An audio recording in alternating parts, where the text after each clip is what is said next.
Stanford University. This is Bio 150, isn't it? Okay, just wanted to make sure. Okay, so we start off with a scenario. 40-year-old guy, quiet suburban life, married 15 years, 2 kids, 3.5 dogs, everything's standard, everything's going wonderfully. And one day, out of nowhere, he punches somebody in the face at work. Totally bizarre, out of character. The guy is standing there by the water cooler and makes some comment on some baseball team, takes exception to it, punches him in the face. Utterly strange. Things are quiet. 3 months later, his wife of 15 years, happy marriage, discovers he's having an affair with a 16-year-old checkout kid down at the Safeway. Really weird. Then 3 months after that, he absconds with all the money at work, embezzles it, disappears, and is never seen again. 3 possibilities. First one, this guy is a truly deep creep. Second, he is having the most immature midlife crisis you could ever imagine. Third possibility, he has a mutation in one gene in his head. And what we'll be seeing is this is exactly the profile that you get in a certain neurological disease where it's one gene that's out of whack. First demonstration of that. Okay, just to get a sense of who's here, how many of you think there is a genetic influence on sexual orientation? Okay, how many think it is possible for prenatal events to influence your political opinions 30 years later? Okay. How many think that there is a valid way of using biology to understand who's religious and who isn't?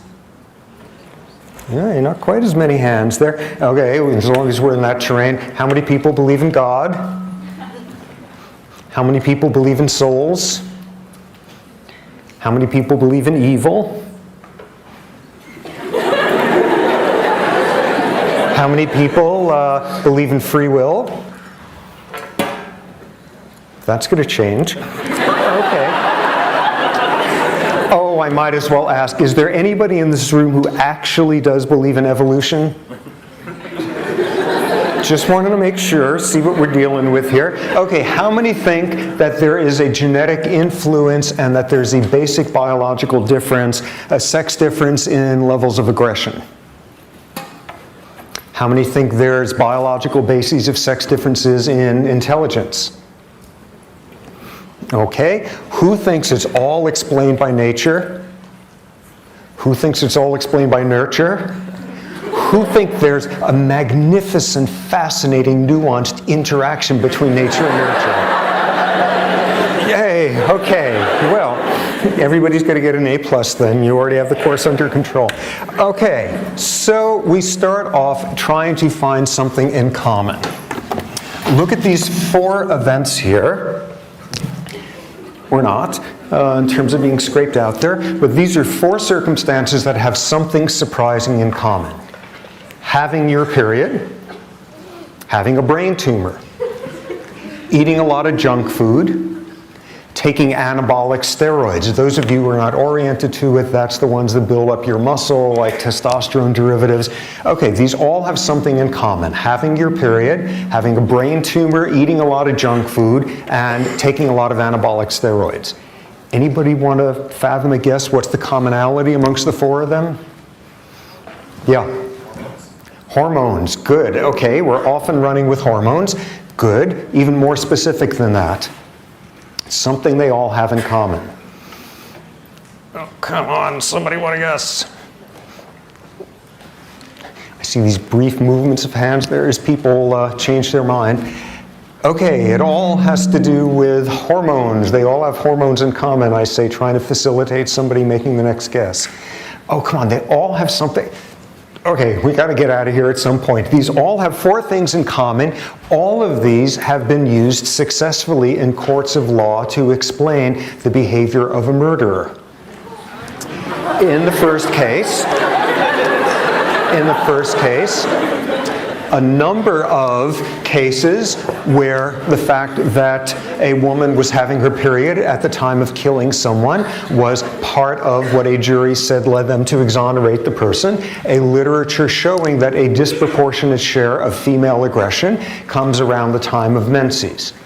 Next one, there is an area of the brain you will know oh so much about over the next 3 months called the amygdala that has something to do with aggression and has something to do with fear. And you get a brain tumor there, and in a number of cases, you get someone who is uncontrollably violent. And this has also been used successfully in a court of law. Junk food. Any of you who are San Francisco history buffs will know 20 years ago, 30 years ago, Dan White, a disappointed office seeker, assassinated the mayor of San Francisco along with Harvey Milk.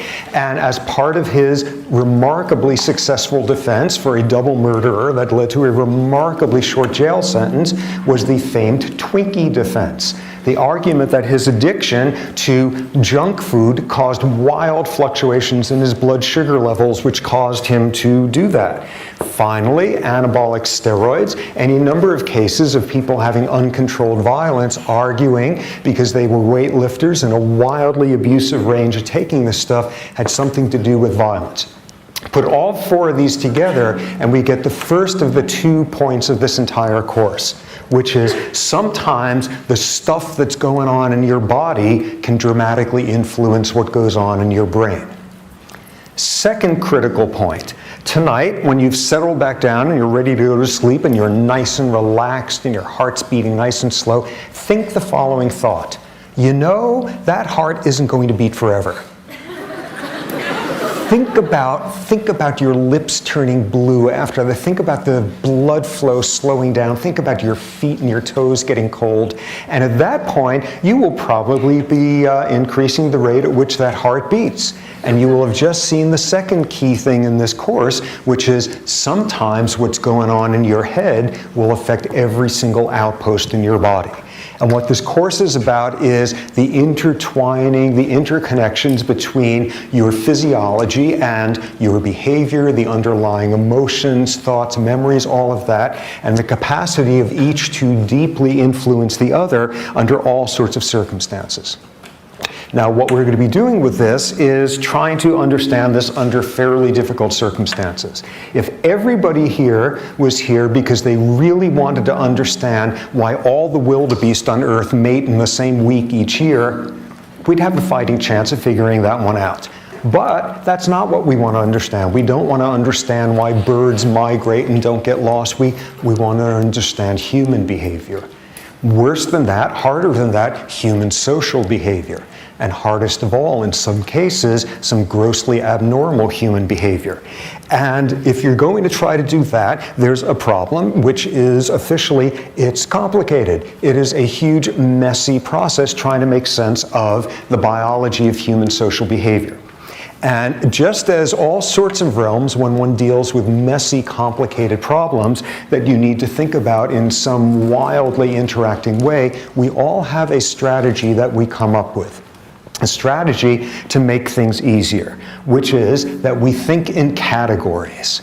We think in categories, we take things that are continua and we break them into categories, and we label those categories. And we do that in various settings because it could be extremely useful. For example,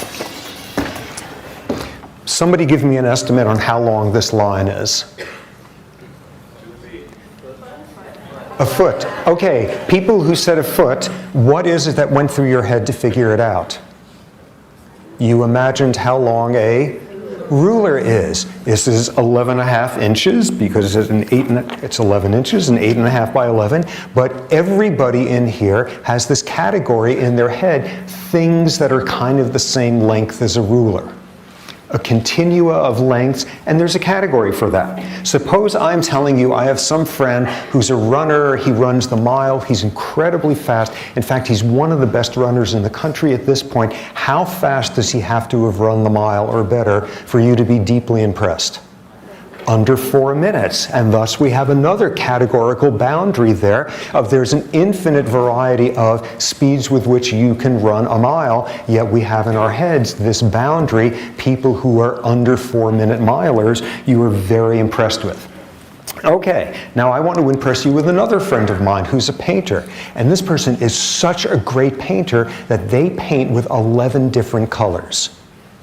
That doesn't work, because that's not a category that we have. We don't classify the quality of, or hopefully not, we don't classify quality of paintings along those lines. But what we begin to see here is, in the right areas, we have categories that we impose on things that are not categorical. Here's an example. Why should you do this? Where'd the example go? Here's one of the classic continua that we ever deal with, which is the continua of color, the varying wavelengths that take the rainbow from violet to red, and there's an infinite number of spaces in between. And what do? We have rules in English that you divide the continua here and here or whatever, and that's what you call a color. This is red, everything from here is red, everything here is orange, so on. You take a continua and you break it into boundaries. Why do we do that? Because it makes it easier to store the information away. Instead of remembering the absolute features of something, you simply say, it's a sub 4 minute miler. It's a line that's almost the length, that's about the length of a ruler.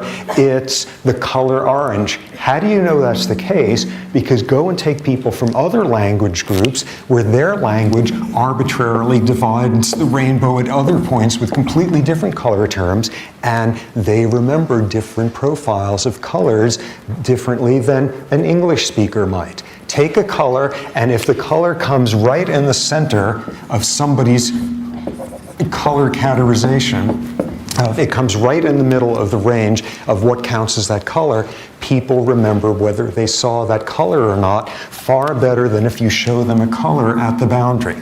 And people will show that as a function of what language they speak. Taking a continua and you break it into pieces because it's easier to deal with the facts.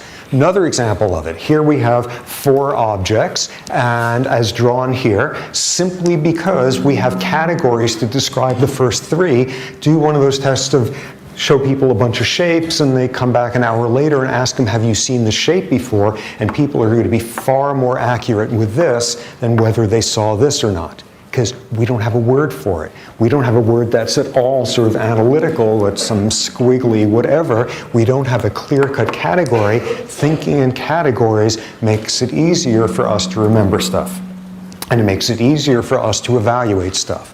So that's a classic sort of response that we have cognitively to complicated things. But there's a bunch of problems with categorical thinking.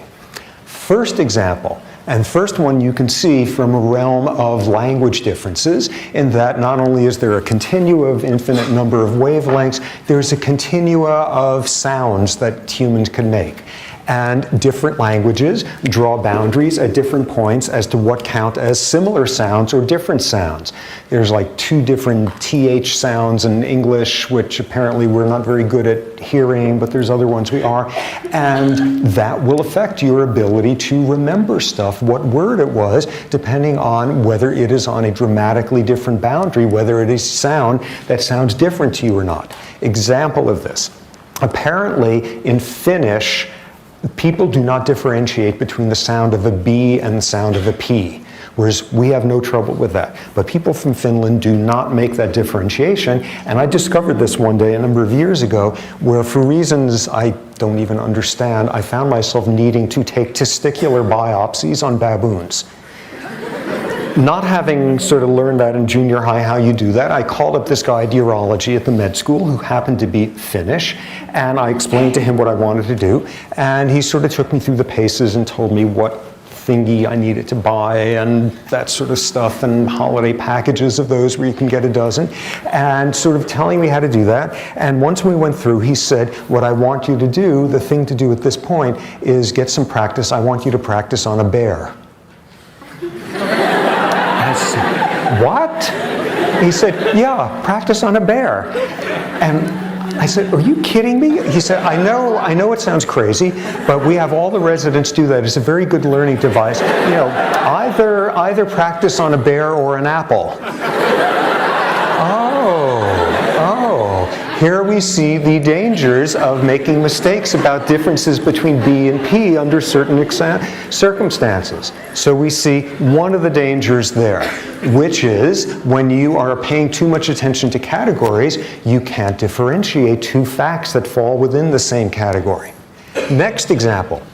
Remember back at various points of anxiety during exams and such back when, where there was a world of difference between getting a 65 on a test and a 66 on a test. Not particularly different, but because there's this boundary drawn there between passing and failing, there is this dramatic differentiating we make. When you put up boundaries, you have trouble seeing how similar things are on either side of it. Next example, one additional problem that you get when you think categorically. And for this, everybody needs to turn over one of the pieces of paper, the paper you're going to hand in, the questionnaire. And what I'm going to do is read you a series of phone numbers, and I want you to write them down as accurately as possible. Okay, ready? 243-2649, 650-3260, 2565779. 832-2449, 2-913-171, 2314-026, 593-2449, 74-38840, 83152-87. Okay, now what that exercise is, and no, that doesn't count towards the grade. What that will show, I'm sure, when in some obsessive burst of procrastination, I actually looked through the answers tonight, what it's going to show is the accuracy is going to tank the second you go from the phone number pattern of 3 digits followed by 4, break up that pattern, and suddenly we all get screwed up because we're saying, wait a second, I thought it was a phone number, that was 1 digit, now 2 digits, I can't, and it's gone, and you're on to the next one, and what we see there is the third example, which is when you pay too much attention to boundaries, you don't see the big picture. All you see are categories. All you see are, wait a second, phone numbers are supposed to come with 3 digits followed by 4. Another example of where we use categorical thinking. Okay, I'm putting up a number series here.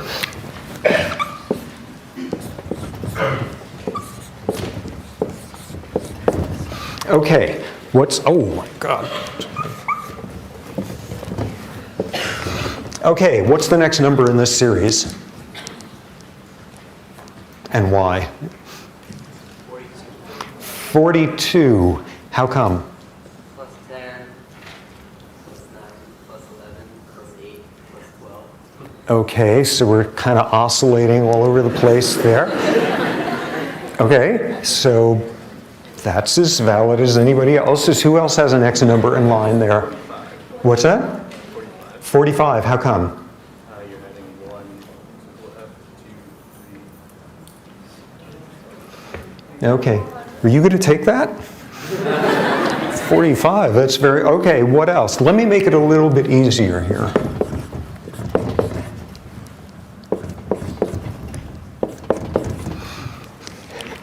Okay, so what's the next number in that series? And what I'm telling you is if you think about the world with a certain set of categories in your head, you will know the next number in the sequence. So what's the next one? 7 billion. 7 billion. Just adding anything. Okay, that one. Okay, 7 billion, that's another possibility. Although presumably it would be 7 billionth. Anything else? Any other guesses here as to what happens next? 4th, 14th, 23rd, 34th. What's the next one in the sequence? Yes? 44. How come? Well, it's looking like you're just kind of going up like plus 10 in the tens column, but then when you're doing 2 fourths, and then the third number will be a first. Okay, but remember, it's got to be 44th. What's that? Ordinal, cardinal, whatever it is. What? 42nd. How come? The subway. You were right! You were right! Anybody who is a New Yorker will know what the next one is. These are the subway stops. And you get a bagel with cream cheese. Can you pass it back? Just head it on back. Yay!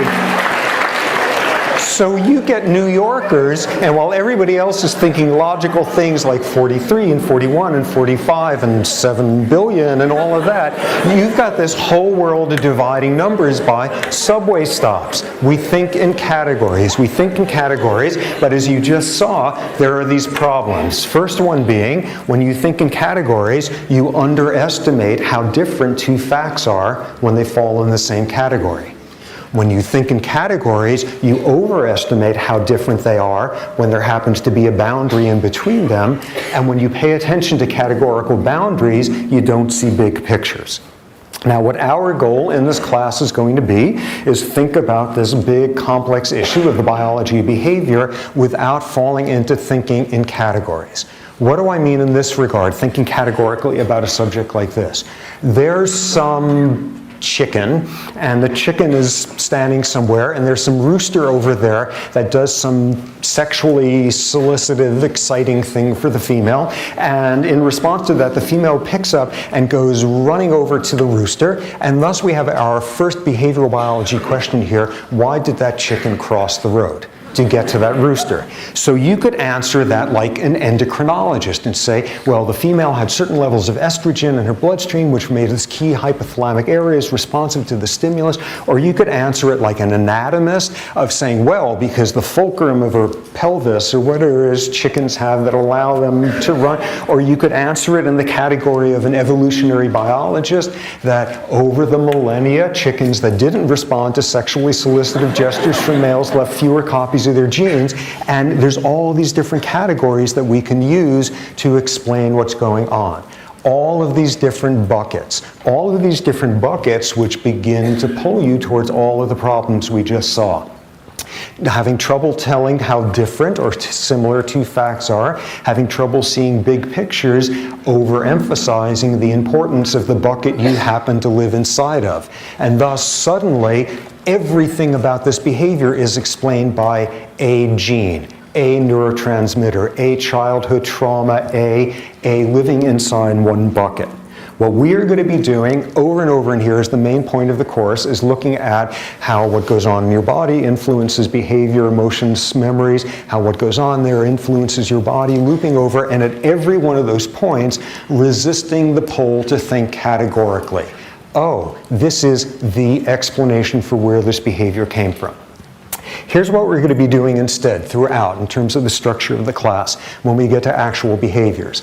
For each behavioral category, we will start off by looking at what the behavior looks like, because often that takes a lot more objectivity than we initially assume. What does the behavior look like? Then we will say, well, what went on in that organism a half second before that behavior occurred to cause it to occur, which is the world of what's going on with neurons, what's going on with circuitry, where's the explanation for the behavior. Aha, this behavior happened because this part of the brain got activated. But just as we're about to settle in happily into that bucket, we push back a bit and say, well, what smell, what sound, what sensory stimulation in the environment caused those neurons to get activated and produce that behavior? And then pushing one step further behind. Okay, well, what do hormone levels, various hormones in the bloodstream of that animal or individual for the past few hours, how do those hormones change how sensitive you are to those sounds, smells, etc., that cause those neurons to get activated and produce the behavior? And all we're going to be doing is working our way back all the way through early development, fetal life, the genetic makeup of an individual, the genetic makeup of entire populations, species, the evolutionary pressure on, all the way back to there. How do you explain each one of these behaviors in the context of those outposts, and how are they not really outposts? All they are different ways of expressing the same biological influences. If you say, ooh, here's a hormone that explains this behavior is caused by hormone X. Hormone X is coded for by a gene. So suddenly you're not just talking about endocrinology, you're talking about genetics. And if there's a gene there, it has been subject to selection. So suddenly you're talking about evolution. If you were talking about what smell, sights, etc. are the acute triggers for a behavior, by definition, you're also talking about fetal development that determined how sensitive those systems were to those sorts of stimuli. What we're going to be having over and over again is any one of these buckets that we spend some time in. All we're going to do is think of that bucket is at that point the most convenient way of describing all of the influences that came beforehand. And in that regard, there's no buckets. All there are temporary platforms, and each platform is simply the easiest, most convenient way of describing the outcome of everything that came beforehand, starting with millennia back in evolution. Okay, so that sounds great. That's what we're going to do. We're going to do this, and we're going to be very sophisticated and fancy in our thinking about it, and we're not going to fall for categorical thinking and all of that. Okay, this is a complicated subject and we're smart, so we're going to try to think about that smartly. That's great, but like maybe this is just an irritating song and dance here of, ooh, we're not going to fall for categorical thinking like people out there. Obviously, when people are thinking about stuff like behavior, and they do this professionally, professional biologists, biology, behavior type, yes, they understand also. This is just this straw man, ooh, we're going to be more sophisticated in our thinking than endocrinologists and geneticists and all of those. They obviously know that these things interact, and there's not just one explanation, and it's just the area they focus on. They understand that. Let me read you a few quotes to show just how much some of these folks don't understand that. First quote, "Give me a child at birth from any background and let me control the total environment in which he is raised, and I will turn him into anything I wish him to be, whether doctor, lawyer, beggar, or thief." This was John Watson, 1912, one of the founding fathers of the school of psychology called behaviorism. Behaviorism that sort of reached its apogee with this guy B.F. Skinner in the 1950s, this notion that if you could control the rewards, the punishments, the positive, the negative reinforcements, you could turn anybody into anything you want, whether doctor, lawyer, beggar, or thief. And we know that isn't the case. We know that's not possible. We know that all you have to do is throw in one other factor, like a lot of protein malnutrition during fetal life, and you're not going to be able to do that. That being a crude example of just how wrong this guy was. You cannot have all the control over the environment and turn somebody into whatever you want. Here's a guy living pathologically in this bucket that behavior could be explained solely by understanding reward and punishment. Interesting factoid, this John Watson guy, shortly after that, he was driven out of academia for a wild scandal that he was involved in, and he spent the rest of his career apparently as an extremely successful advertising executive. Going to show you something. He may not have been able to turn people into anything he wanted, but apparently he could make them buy all sorts of gewgaw nonsense. Okay, next quote. "Normal psychic life depends upon the good functioning of brain synapses." If you don't know what synapses are, don't panic at this point. There are ways brain cells connect with each other. Okay, normal psychic life depends on the good functioning of brain synapses, and mental disorders appear as a result of synaptic derangements. Synaptic adjustments will then modify the corresponding ideas and force them into different channels. Using this approach, we obtain cures and improvements, but no failures. Synaptic adjustments. What do you suppose those little old synaptic adjustments are that this guy is referring to? Any guesses? Somebody shout it out. Electroshock therapy. Electroshock therapy, you know, a little synaptic. You wish it were as gentle as electroshock therapy. This is even more dramatic synaptic adjustments. Any other guesses? Yeah, frontal lobotomies. You know, you want to adjust somebody's synapses, so you just like slice off the front third of their brain or so. This was Egas Moniz, a Portuguese neurologist who invented frontal lobotomies. It had a different name at the time, but was the person who started this, and something that was done to tens and hundreds of thousands of people who had absolutely nothing wrong with them. One of the darkest chapters of where psychiatry gets in bed with ideology, massive criminal destruction of people's brains. This is what he had to say about the procedure on his acceptance of his Nobel Prize in Physiology and Medicine for having invented it. So here we have somebody pathologically living in a world of understand how synapses are working, adjust them, and with that we obtain cures and improvements, but no failures. Final quote, worst one of all. The selection for social utility must be accomplished by some social institution if mankind is not to be ruined by domestication-induced degeneracy. The racial idea as the basis of our state has already accomplished much in this respect. We may and we must rely on the healthy instincts of the best of our people for the extermination of elements of the population loaded with dregs. Anybody want to guess who that was? Hitler. Nah, Hitler, that behavioral biologist, he was a little bit busy at the time. This was instead one of Hitler's main scientific propagandists. This was somebody living pathologically in a box that doesn't even exist, having notion of race and ethnicity and genetics and all of that, saying, let me fix that one, let me exterminate the elements of the population loaded with dregs, and I'll fix up that little problem of fixing something that ain't broken. And who was this? This was a scientist named Konrad Lorenz. Konrad Lorenz, who probably a lot of us are familiar with. Konrad Lorenz was one of the founding fathers of ethology. We'll learn all about that. But he, like everybody knows him, winding up in all the little kid nature books. Konrad Lorenz discovered imprinting in birds, and he'd be going around. He was this little Austrian guy with this cherubic white beard, and he'd always have these little Austrian shorts and suspenders, and there would be a whole bunch of duckies following him because they thought he was mom, and he was totally charming and irresistible, and this sort of old imprinting with his ducky kids. And he also happened to be a rabid Nazi propagandist who went to his grave saying that there was nothing wrong with what he did.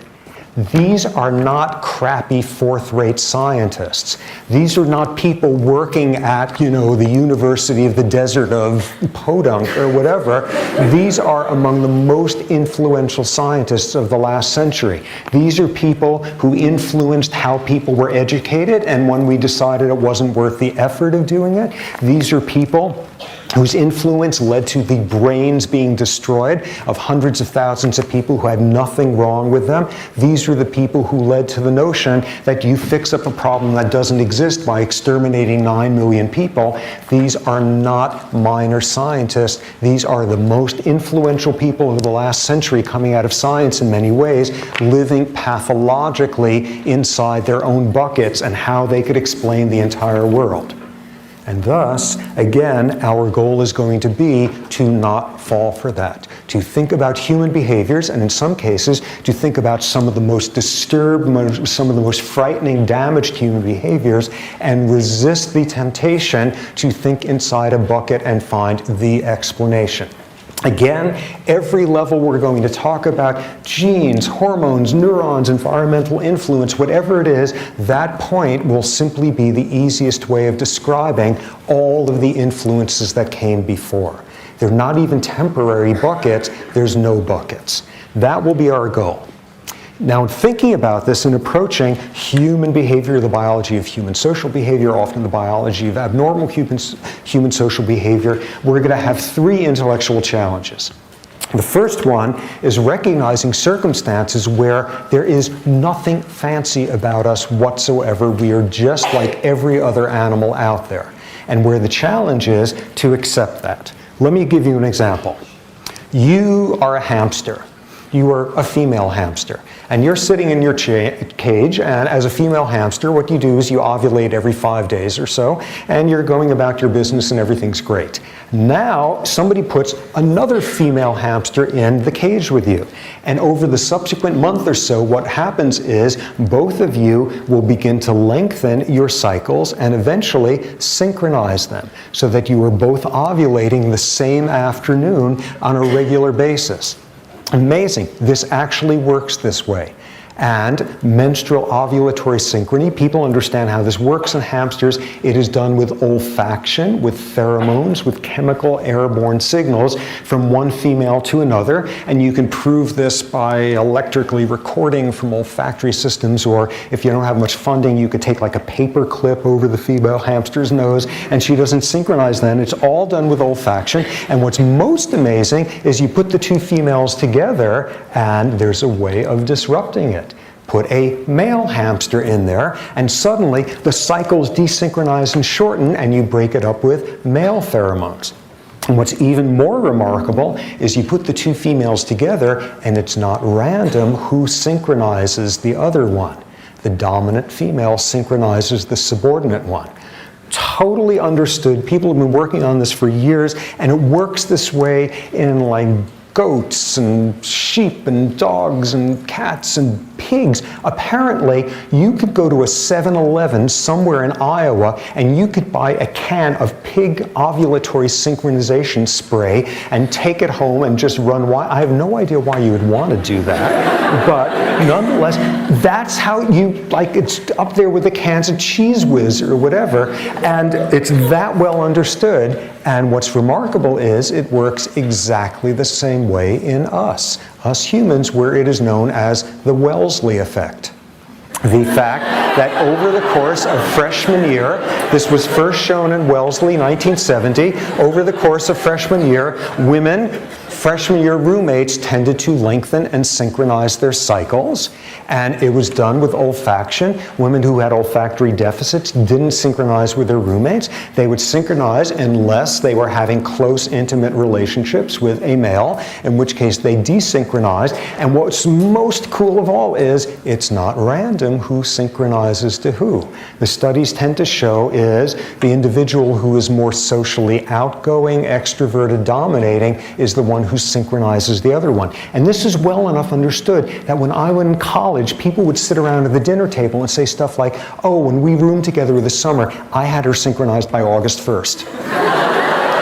You know, this is what happens if you hang out with biologists, but we're exactly the same. The challenge there is recognizing there's nothing fancy about us. At various points in the class, we will look at comparisons between the human and the chimp genome, and it's virtually the same. Some of the time, we are just a plain old off-the-rack animal.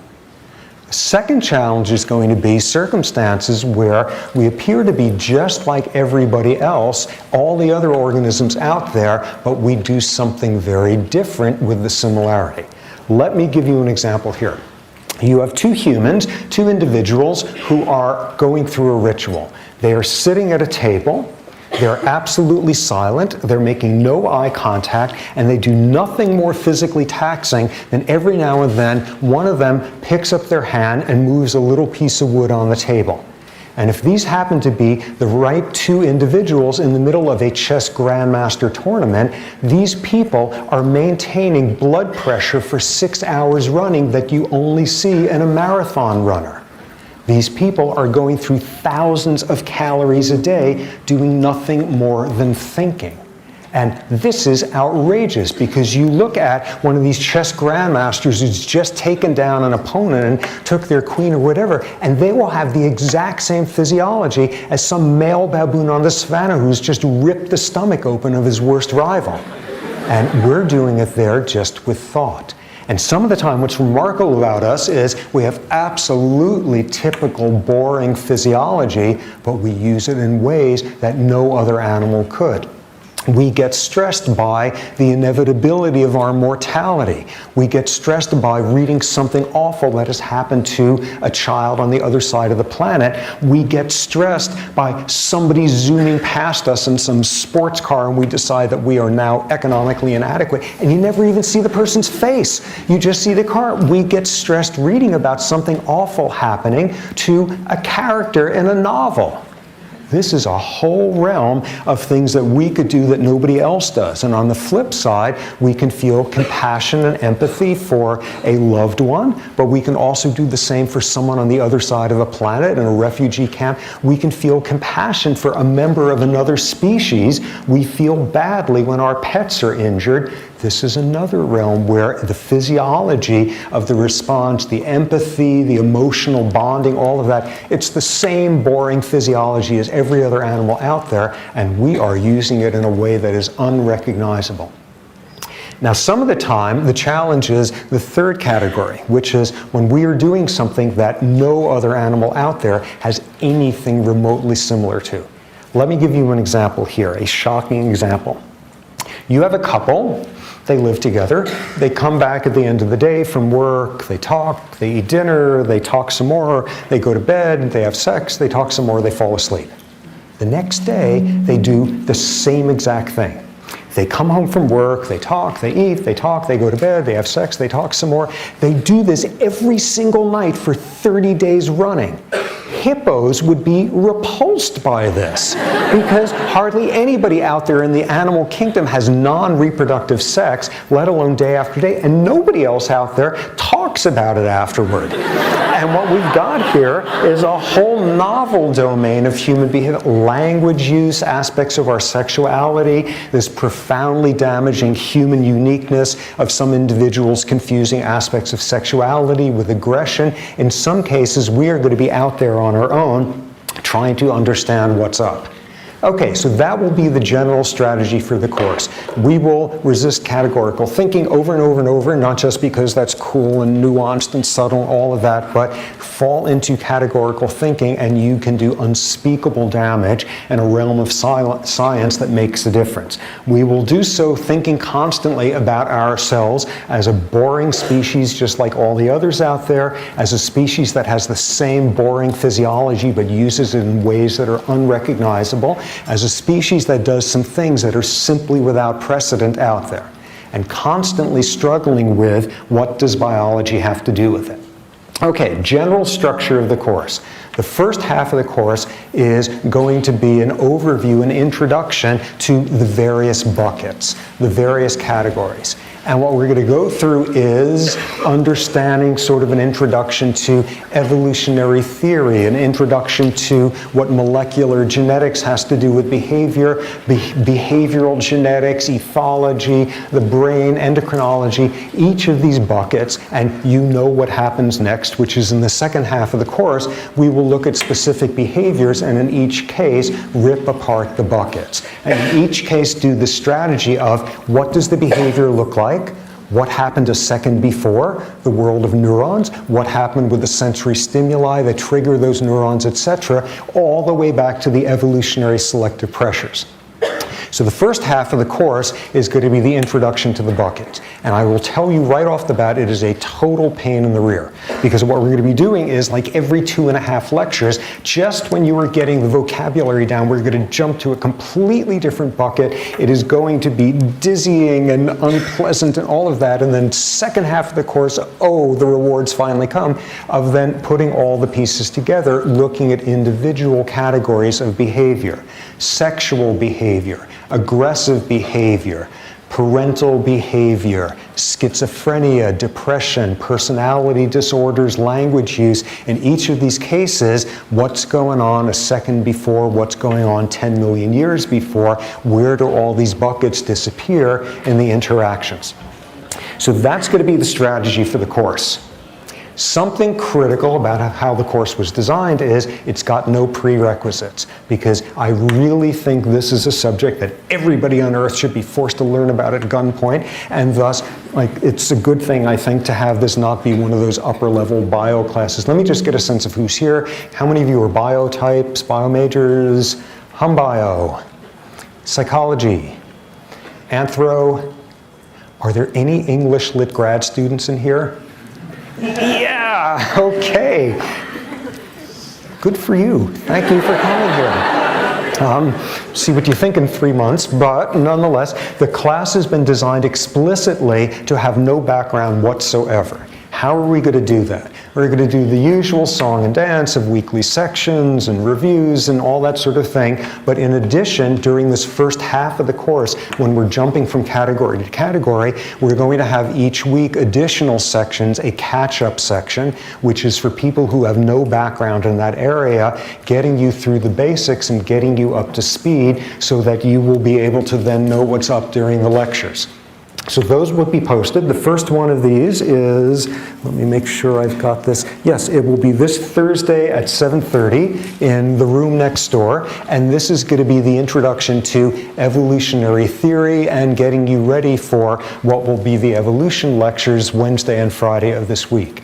If you don't have a strong background, go to these catch-up sections. The TAs who will be giving it are really expert in those areas, lots of background, and this will be your chance to catch up. Look through the handout. I think I have a bunch of terms there or something where if you're not terribly familiar with those terms in some discipline, that's a sign that you should probably go for some of the catch-up stuff. If you really are just doing this, sort of being very adventurous with no background, if you can take it pass-fail, that will take off a lot of the pressure as well, because you could then actually pay attention to stuff here. And the whole point here is to be able to do this even if you don't have a science background, because the obvious argument I would make is everybody has to learn behavioral biology because we're being behavioral biologists every time we serve on a jury. Every time we vote whether or not money should be spent on solving some problem, whether it's a problem and whether it's solvable or not. Every time we try to make sense of a family member sunk in depression, are they having a biochemical disorder or are they just indulging themselves? We are behavioral biologists all the time, so it's probably a good thing that we be informed ones. So the catch-up sections there, take advantage of them. What else? We will have weekly sections, the usual type. People are not assigned to sections. There's going to be, 18 of them or so a week at various times. Go to whichever works for you. There will be a midterm in the middle, the midterm coming as we finish the last of those categories, last of those buckets. There will be a final. There's no paper or anything like that. So that will be the pattern. What else? Other stuff here. Office hours, my office hours are up on the handout. Other things, breaks. We will, with any luck, be able to, I with any luck will be able to be organized enough so that during each stretch of class, there will be a 5-minute break in the middle so you can stand up and just get to the front of the line for the bathroom, and then we will resume promptly before you get in there. So just to let you clear your heads a bit. Assignments, books, reading. There are 2 books that I have assigned for the course. One is by me, and you don't even have to read it. Just go buy a bunch of copies and bring me the receipt, and you got a great grade in there. Okay, so that one's going to be pertinent to the second half of the course. We're going to give you a list of the chapters that make the most sense to read. The other book is a book by an author named James Gleick called Chaos. Chaos, year after year after year in this class, provokes the strongest opinions. A quarter of the people decide it is the most irritating, irrelevant thing that could possibly have been assigned in the class and hate it. About half the people never quite figure out what's up with it. And a quarter of the people, their life is transformed. They no longer have to meditate. They no longer have to have they are at peace. At peace, I tell you. Because what this book does is introduce this whole radically different way of thinking about biology, taking apart a world of reductionism. For 500 years, we all have been using a very simple model for thinking about living systems, which is if you want to understand something that's complicated, you break it apart into its little pieces. And once you understand the little pieces and put it back together, you will understand the complex thing. And what chaos as an entire field is about, and this was pretty much the first book that was meant for the lay public about it, what chaos shows is that's how you fix clocks. That's not how you fix behaviors. That's not how you understand behaviors. Behavior is not like a clock. Behavior is like a cloud. And you don't understand rainfall by breaking a cloud down into its component pieces and gluing them back together. So read through that book. A lot of it is from physical sciences rather than biological, so we'll just be suggesting the chapters you should read. I will tell you, it is the first book since like Baby Beluga where I've gotten to the last page and immediately started reading it over again from the front, because along with Baby Beluga, it's had the greatest influence on my life.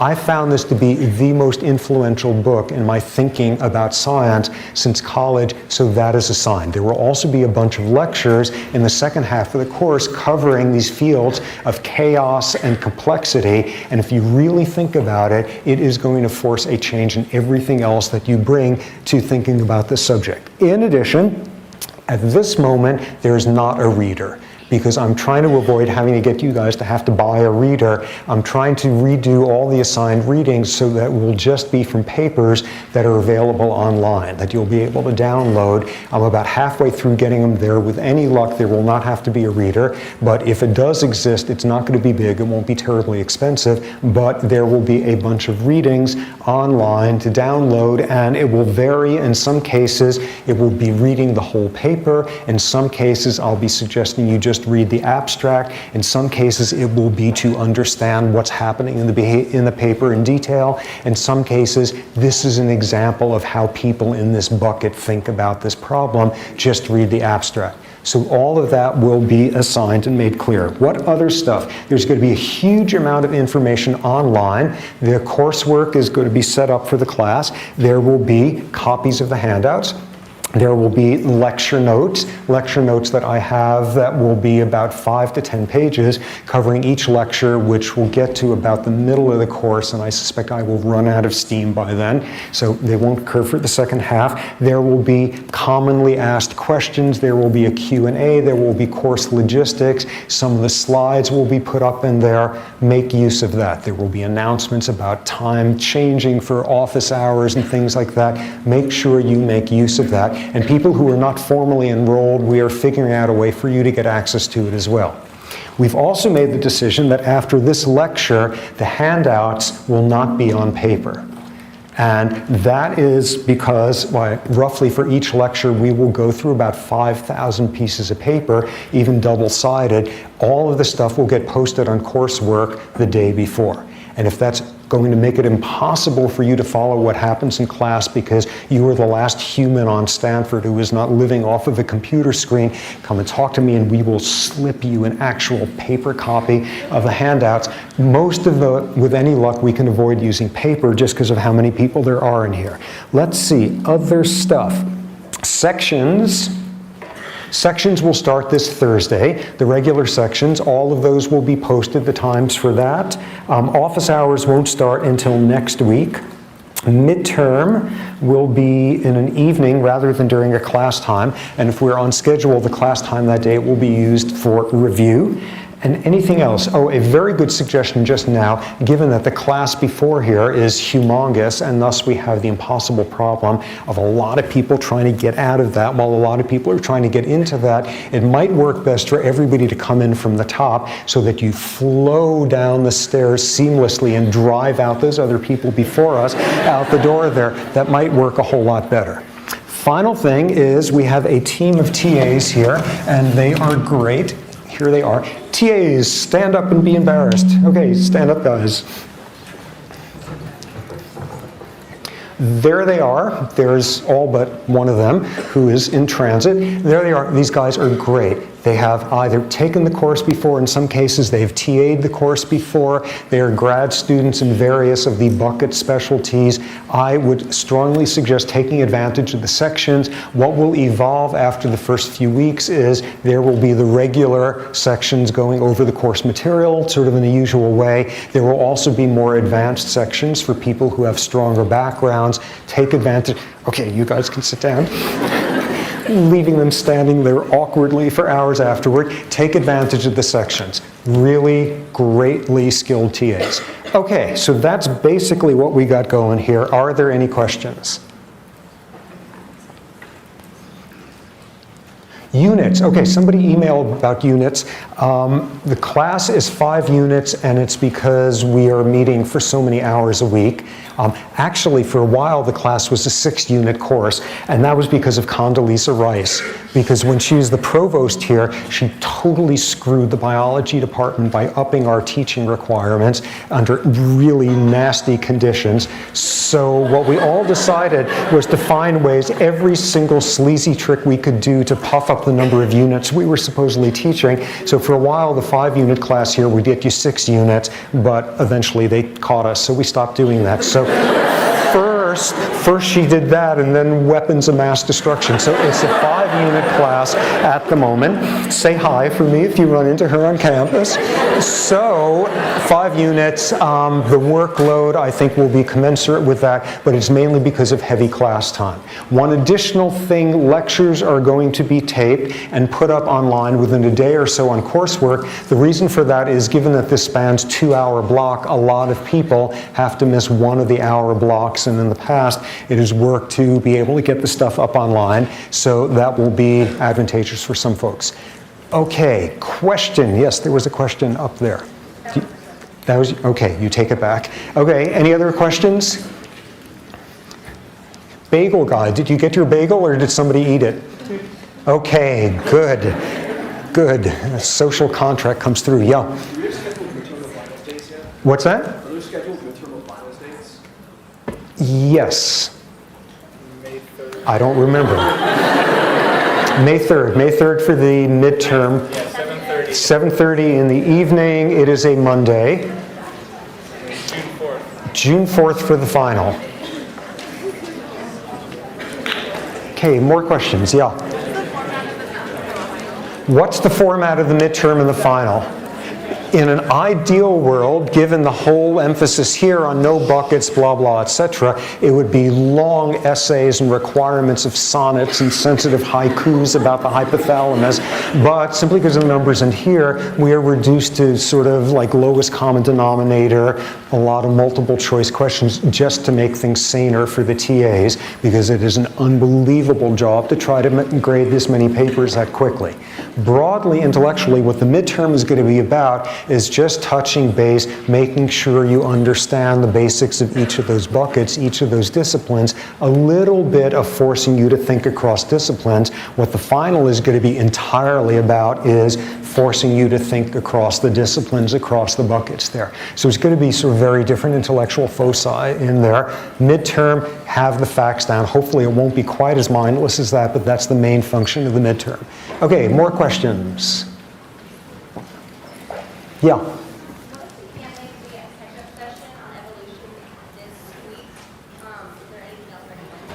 Okay, TAs, did you guys decide to videotape the catch-up section? Probably audio. Audio, okay. That office section, office hours, ask questions there. Okay, either office hours or it's going to be taped and put up online on Courseworks. And if there's critical handouts, visuals, those will be posted there as well. Good, more questions? Yeah. Are those catch-up sessions going to be every Thursday or Friday? Yes. And it's going to be for each, it's going to be in advance of the next 3 lectures. Since, yeah. Final is at 7:30 for 2 hours. The final, 5:15. 12:15.